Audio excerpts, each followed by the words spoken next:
My team member actually had a question when I told him that you were coming to the podcast, and I'll be talking to you. So he had a question. He asked me. In fact, I think he read it on your website that you have a huge team of shooters, and he asked me to ask you, how do you Hmm. manage those shooters, or how do you manage that big team?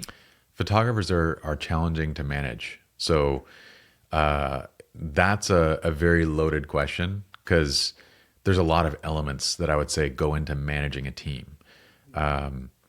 There's a set of like just kind of how we're talking about like these values that you use to choose a niche. When you start building a team, those values have to be front and center of your business. Like it has to be values that everybody understands, and it's basically tone from the top that you're setting. And you start developing a culture around those values. So the easiest way to manage a team is to develop those values and a culture around it to the point where you can hire the right people who understand the value sets and put the right key stakeholders in place and not have to micromanage. If you're having to manage on an individual level, that means that one, we very likely don't know our values and we just hired somebody because we needed someone to fit a role. And two, we might have hired the wrong person. And so actually going to like management level is something where I would always want to dive deeper before I'm like giving advice